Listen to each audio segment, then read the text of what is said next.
What's up, comic and pop culture fans? This is James with Mint Hunter Comics, and the other day I was sitting at home relaxing, checking out some old YouTube videos of mine, and I noticed something from a recent video, something that ignited my inner 90s. So I hopped in the car and immediately went over to Cyborg 1 in Doylestown, one of my local comic book shops in the area, to see if they still had it. Sure enough, they did. Guys, this is one of DC's collector's packs that would be released in Target and sometimes Toys R Us. There's the old Toys R Us sticker.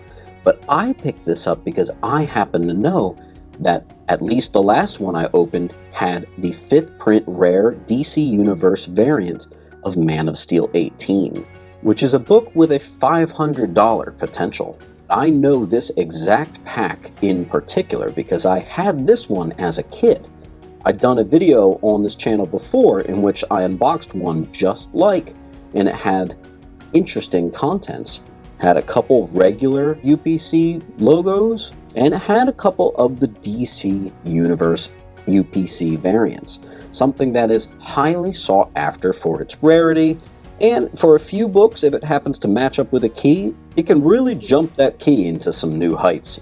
So let's go ahead and cut this open for the first time since 1994.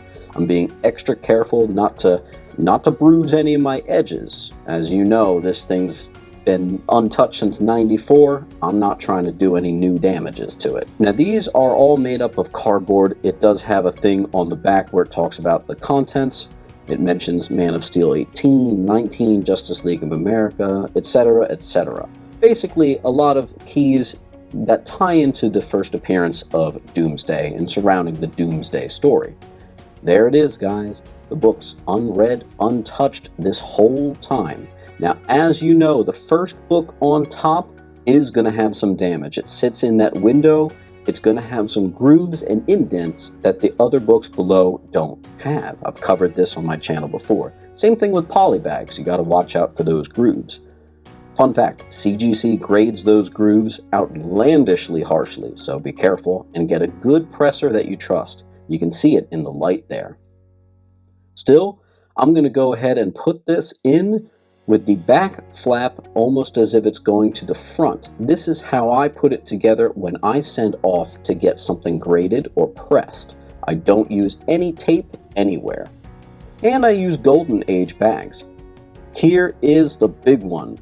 The star of our show today, another copy of Man of Steel 18. It is the rare 5th print DC Universe UPC logo. Now what's interesting is it's not guaranteed that it's going to be this version when you get this copy.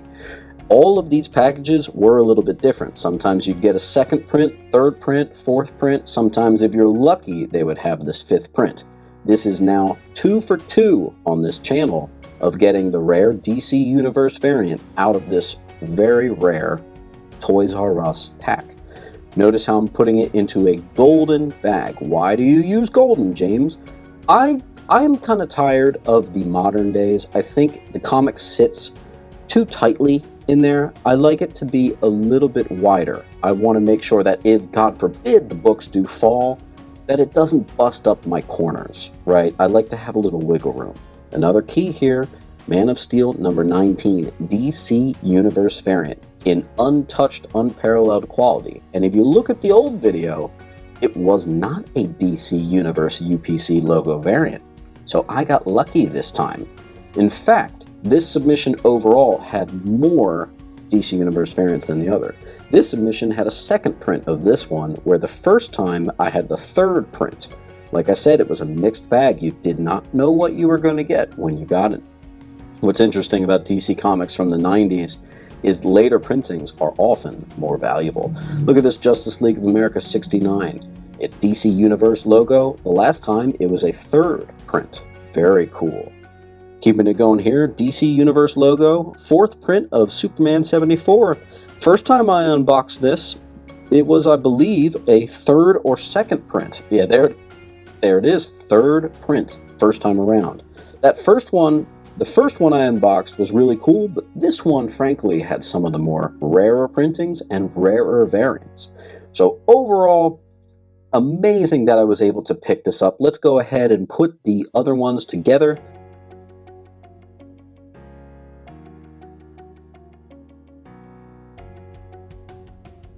my plan is to have these graded, so let's go ahead and prepare them for a grading. I am going to take the Superman 4th print of 75. I'm going to pop it over there because that one does need a press. That one was on the front of the window bags. Guys, look at all these DC Universe logos. Yes, please. Yeah, this is even better than the first time I unboxed a very similar one on this channel.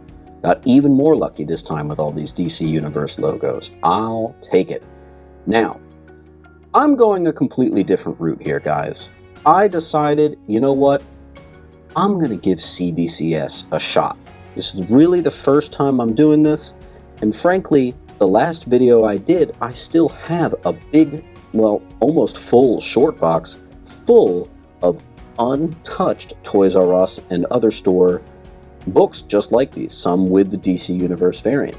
So I decided to use CBCS, and granted, I haven't gotten these books back yet, but already I can tell you, I actually like the website that they have a little bit better, and I like how it even recognizes the DC Universe UPC variant versus CGC, which would just leave it blank.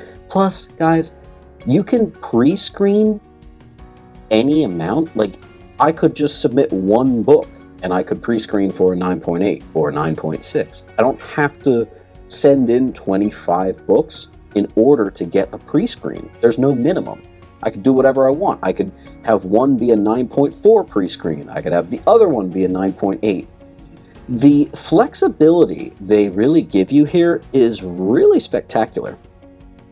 Now granted, my biggest beef with CBCS is sometimes I find that a lot of the value sticks with CGC, and I do think overall the actual top of the slab is more attractive with CGC.